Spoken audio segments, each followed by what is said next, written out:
தொடர்ந்து இந்த நேரத்திற்கான தலைப்புச் செய்திகளை பார்க்கலாம்.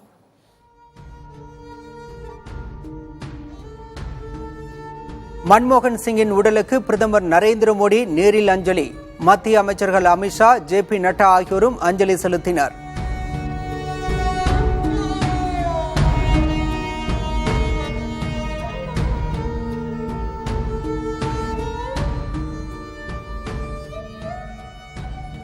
மன்மோகன் சிங்கின் மறைவு நாட்டிற்கே பேரிழப்பு என பிரதமர் மோடி பேட்டி. நாடாளுமன்றத்தின் பல அமர்வுகளை வீல்சேரில் அமர்ந்து பங்கேற்றவர் என புகழாரம்.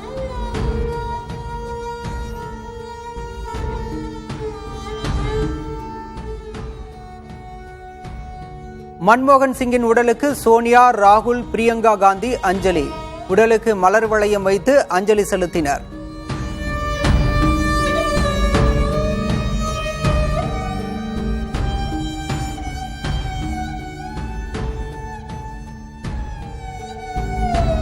நாளை நடைபெறுகிறது மன்மோகன் சிங்கின் இறுதிச் சடங்கு. டெல்லியில் உள்ள காங்கிரஸ் அலுவலகத்தில் நாளை அஞ்சலிக்காக உடலை வைக்கவும் ஏற்பாடு.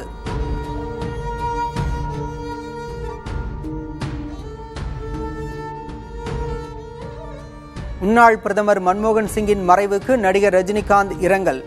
நல்ல மனிதர், பொருளாதார நிபுணர் எனவும் புகழாரம்.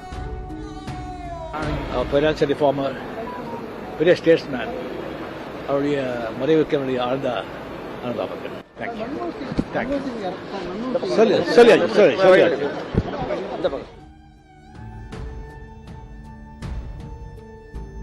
அண்ணா பல்கலைக்கழகத்தின் 5 உறுப்பு கல்லூரிகளில் நாளை நடைபெறவிருந்த பட்டமளிப்பு விழா ஒத்திவைப்பு.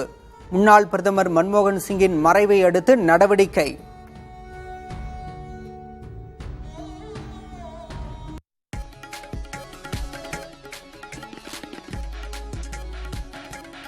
அண்ணா பல்கலைக்கழக மாணவி பாலியல் வன்கொடுமை வழக்கை தாமாக முன்வந்து விசாரணைக்கு எடுத்த உயர்நீதிமன்றம் இன்றே விசாரிப்பதாகவும் நீதிபதிகள் அறிவிப்பு.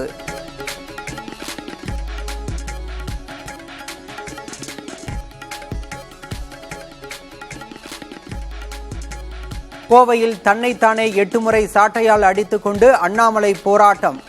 வேண்டாம் வேண்டாம் என முழக்கம் எழுப்பிய பாஜக தொண்டர்கள்.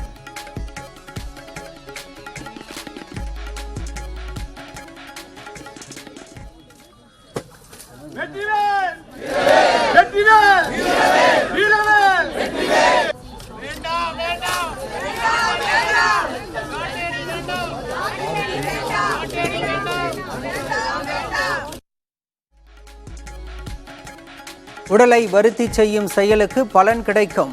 தமிழ்நாட்டின் மரபில் சாட்டையடி உள்ளதாகவும் அண்ணாமலை விளக்கம். உடலை வருத்துவது என்பது நம்முடைய பாரம்பரியத்தில், தமிழ் மரபில், இந்த மண்ணில் அது ஒரு சாதாரண நிகழ்வு தான். விரதம் இருப்பதிலிருந்து எல்லாமே.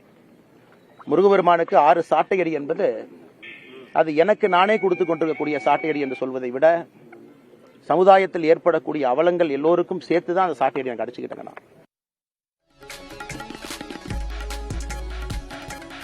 மாணவி பாலியல் வன்கொடுமை வழக்கில் கைதான ஞானசேகரன் திமுக பிரமுகர் என்பது பொய்யான குற்றச்சாட்டு.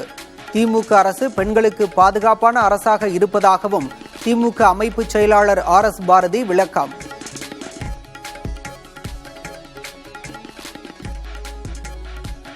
அண்ணா பல்கலைக்கழக மாணவி பாலியல் வன்கொடுமை செய்யப்பட்டது துரதிருஷ்டவசமானது. தேசிய மகளிர் ஆணைய விசாரணைக்கு தமிழக அரசு முழு ஒத்துழைப்பு வழங்கும் என உயர்கல்வி அமைச்சர் கோவி செழியன் உறுதி. காவல்துறைக்கு புகார் மனு போனதற்கு பிறகு புரிகிறது, பல்கலைக்கழகம் அதற்கு முழு ஒத்துழைப்பு தருகிறது. பதிவாளர் சொல்லுகிறார், துறையின் அமைச்சர் என்ற முறையில் நானும் அந்த காவல்துறையுடைய நடவடிக்கை முழு ஒத்துழைப்பு தருவோம் என சொல்கிறோம். கைது செய்யப்பட்டிருக்கிறார், விசாரணை தொடர்கிறது. இதற்கிடையில் மகளிர் தேசிய ஆணையம் அந்த வழக்கின் உள்நுழைந்து நாங்கள் விசாரிக்க முற்படுகிறோம் என்று சொல்லியிருக்கிறார்கள். அதற்கும் தமிழக அரசும் நம்முடைய பல்கலைக்கழக நிர்வாகம், உயர்கல்வித்துறையும் முழு ஒத்துழைப்பு தரும்.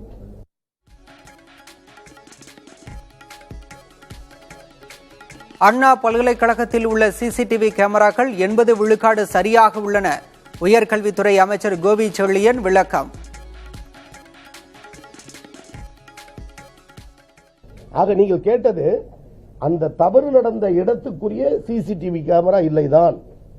ஆனால் வருகிற பாதை, போகிற பாதை, விடுதி, உணவகம், மெயின் பார்வைகள் எல்லாம் இருக்கிறது. அதில் 10% சரியில்லாமல் கூட இருந்திருக்கும். அவைகள் சரி செய்யப்படும். ஆனால் இப்பொழுது எடுத்துக்கொண்ட பாடம், அந்த பக்கத்தில் நடமாட்டம் இல்லை என்ற காரணத்தால் இருட்டாக இருக்கக்கூடாது, முட்புதற்களாக இருக்கக்கூடாது. அவைகள் சரி செய்யப்பட்ட அனைத்து பகுதிகளிலும் இரவு நேரத்தில் மின்வெளி வைக்கப்பட வேண்டும் என்பதையும் தெளிவாக சொல்லியிருக்கிறோம். அண்ணா பல்கலைக்கழக மாணவி பாலியல் வன்கொடுமைக்கு ஆளாக்கப்பட்டதற்கு கண்டனம். நந்தனம் கலைக்கல்லூரி வளாகத்தில் மாணவர்கள் ஆர்ப்பாட்டம்.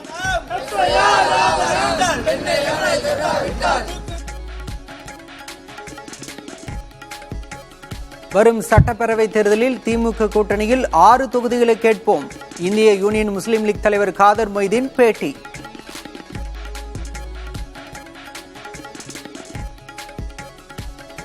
பந்தலூரில் புல்லட் யானையை மயக்க ஊசி செலுத்தி பிடிக்க தீவிரம். கண்காணிப்பு பணிக்காக மரங்கள் மீது பரன்கள் அமைக்கும் வனத்துறையினர்.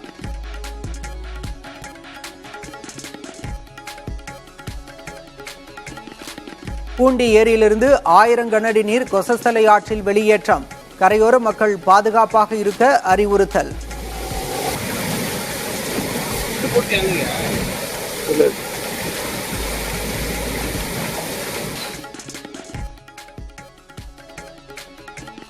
ஆஸ்திரேலியாவுக்கு எதிரான 4வது டெஸ்டில் இந்திய அணி நிதான ஆட்டம்.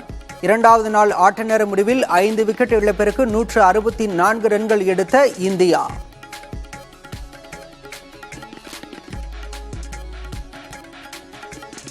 சொர்க்கவாசல் படத்திற்கு தடை விதிக்க கோரிய வழக்கை விசாரணைக்கு ஏற்ப உயர்நீதிமன்ற மதுரை கிளை மறுப்பு. சர்ச்சைகளை கிளப்பி படத்தை பார்க்க வைப்பது ஒரு வகை ட்ரெண்டாகி வருவதாக நீதிபதிகள் கருத்து.